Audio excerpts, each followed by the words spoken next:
6개월에서 1년 사이에 금융위기가 두 가지의 케이스를 가지고 제가 말씀을 드려보겠습니다. 꾸준하게 성장할 수 있는 방법, 바로 이 솔루션에 대해서 제가 오늘 말씀드리려고 합니다. 금융위기가 오더라도 당신의 자산 가치가 떨어지지 않는다면 당신은 위너가 될 수 있습니다. 당신의 자산 가치가 떨어지지 않는 노하우 궁금하지 않으신가요? 궁금하시면 계속 봐주세요.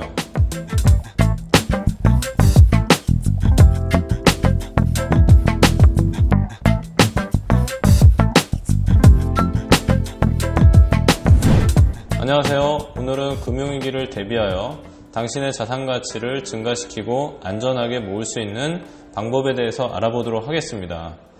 영상을 보시기 전에 구독과 좋아요 한 번씩 눌러주시고요. 알람까지 설정해 주시면 매주 새로운 소식을 업데이트 받으실 수 있으십니다. 최근에 미국의 장기 채권 금리와 단기 채권 금리가 역전되었다는 뉴스를 한 번씩은 접해보신 적이 있으실 것입니다. 채권은 만기에 돈을 받을 수 있는 권리로 수익률이 정해진 상품입니다. 장기로 돈을 빌려주고 받는다면 단기에 비해서 높은 위험성이 존재하기 때문에 일반적인 경우 장기 채권의 금리가 높은 것이 사실입니다. 최근에 5년 만기 채권 금리가 3년 만기 채권 금리보다 낮아졌다는 기사가 10년 만에 나왔습니다. 또한 2년 만기 채권 금리가 10년 만기 채권 금리의 이 차이인 스프레드가 11년 만에 가장 낮아졌다라는 기사가 나왔습니다. 역사는 돌고 돌기 때문에 과거의 역사를 돌이켜봤을 때 보통 이런 경우 6개월에서 1년 사이에 금융위기가 온다라고 합니다. 미국의 경제위기가 우리나라랑 과연 무슨 상관이 있냐고요? 2008년 서브프라임 모기지 사건을 기억하시나요? 그때 당시에 사실은 미국의 부동산 버블로 인해서 결국에는 문제가 생긴 것인데 사실상 우리나라랑 큰 상관이 없었습니다.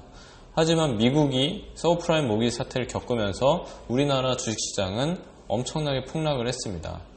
미국이 기침을 한번 하면 우리나라는 감기 몸살을 앓는다라고 보시면 됩니다. 최근에 미중 무역전쟁과 일본과의 무역 마찰로 인해서 우리나라 주가는 상당히 큰 폭으로 지금 떨어져 있는 상태입니다.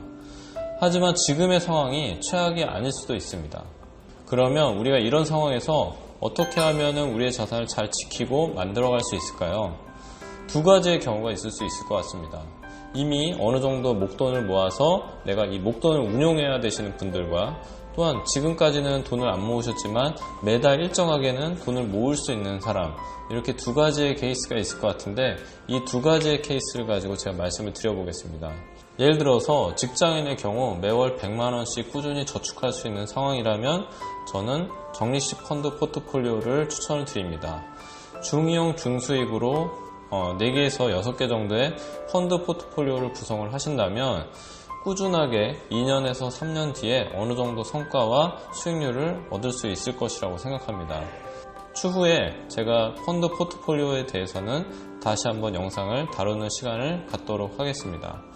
오늘 말씀드리는 것은 이렇게 2년에서 3년 정도 모아진 이 목돈, 3천만 원 정도의 이 목돈을 과연 어떻게 운용할 것이냐에 대한 부분을 가지고 제가 여러분들께 말씀을 드리는 것입니다.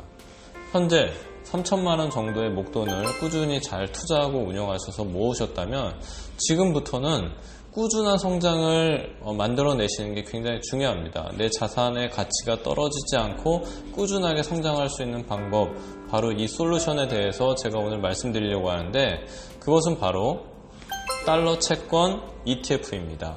제가 왜 달러 채권 ETF에 대해서 말씀을 드리냐면요, 몇 가지 이유가 있는데 사실 그 내용에 대해서는 컴퓨터를 보면서 말씀을 드리도록 하겠습니다. 첫 번째 이유는요, 경기가 어려울수록 사람들이 안전자산을 선호한다라는 부분입니다. 요즘에 경기가 어려울수록 사람들은 금이나 달러와 같은 이런 자산들을 많이 사모으고 있는 추세입니다. 그래서 금값도 많이 올랐고 달러의 가격도 많이 올랐음을 알 수가 있습니다. 하지만 경기가 어려워지면 이 자산들은 더욱더 큰 폭으로 가치가 상승한다는 특징이 있습니다. 두 번째로는요, 채권은 큰 위험 없이 꾸준한 수익을 낼 수 있다는 부분입니다. 보시는 차트는 1997년부터 2016년도까지 20년 동안의 글로벌 채권에 대한 수익률을 보여주는 수익률 표입니다. 평균적으로 5.4%의 수익률을 보였으며 1999년도, 2013년도를 제외하고는 한 번도 마이너스가 없었습니다. 투자 기간을 2년으로 좀 늘려서 차트를 보면요. 97년부터 2016년도까지 20년 동안 한 번도 마이너스 구간은 없었으며 평균적으로 약 5.3% 정도의 수익을 보이고 있습니다. 최저치로는 1.8%, 최고치로는 10% 정도의 수익을 꾸준하게 안겨다 줄 수 있는 게 바로 채권 투자입니다. 세 번째로는 주가가 하락 시에 채권 수익률은 더욱더 상승한다라는 특징이 있습니다. 97년도에서 2000년도 정도에 IMF를 우리나라를 겪으면서 주가는 큰 폭으로 하락했는데요. 이때 채권 수익률은 10%대를 육박했고요. 2008년도에 다시 한번 주가가 큰 폭으로 하락했는데요. 이때 채권 수익률은 8%대로 큰 폭으로 상승하는 부분을 볼 수가 있습니다. 네, 이 정도만 말씀드려도 미국 달러 채권 투자는 충분한 매력과 안정성이 있다는 것을 여러분들이 아실 수 있으실 거라고 생각합니다. 미국 달러 채권 ETF는 듀레이션에 따라서 AGG, IEF, TLT 등으로 나뉩니다. 듀레이션이 길다라는 것은 반대로 변동성이 크다라고 보실 수가 있으십니다. 크게 오르고 크게 떨어진다라는 것이 특징이죠. 듀레이션이 짧은 AGG는 꾸준한 성장을 보이고 있다는 것을 알 수가 있습니다. 따라서 여러분들이 가지고 있는 목돈을 적절하게 분산해서 AGG와 IEF, TLT 등으로 나눠서 투자를 하는 것이 중요할 거라고 생각을 합니다. 돈은 모으는 단계에 있고요. 모아놓은 돈을 잘 지키고 불리는 과정이 또 필요합니다. 모으는 단계에서 어느 정도의 과감한 베팅과 수익률을 추구하시는 것은 맞지만 이미 모아져 있는 이 목돈에 대해서는 과감한 베팅, 수익률을 추구하시기보다는 잃지 않고 잘 지키는 것이 무엇보다 중요하다고 저는 생각을 합니다.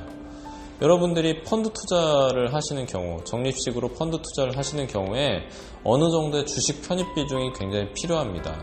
그리고 여러 가지 원자재라든지 그 다음에 해외 부동산이라든지 여러 가지 이런 펀드 포트폴리오가 필요하지만 이미 모아놓은 자산에 대해서는 잃지 않고 잘 지키는 것이 중요한데 제가 오늘 말씀드린 미국 달러 채권 ETF에 대해서는 이미 모은 자산은 어느 정도 꾸준하게 잘 지켜가는 것에 목적을 둔다라고 보시면 되고요. 또 달러로 돈을 모으고 있다는 것은 금융위기가 왔을 때 우리나라의 원화 가치가 큰 폭으로 하락을 했을 때 내 자산은 상대적으로 더 가치가 높아진다라는 특징이 있습니다. 즉 이제 환차익이 생긴다라는 뜻이죠. 이 영상을 보시면서 모아놓은 돈을 잘 지키시기를 원하시는 분들은 꼭 미국 달러 채권 ETF를 관심을 가져보시고요. 이것은 증권사를 가시면은 언제든지 여러분들이 사고 파실 수가 있기 때문에 유동성 부분에서도 굉장히 큰 장점이 있습니다. 오늘은 무엇보다도 지키는 전략, 미국 달러 채권 ETF에 대해서 말씀드렸는데 혹시 궁금하신 부분이 있다면 아래 댓글에 남겨주시면 제가 답변을 드리겠습니다. 그러면 다음 시간에 더 좋은 내용으로 찾아뵙도록 하겠습니다. 감사합니다.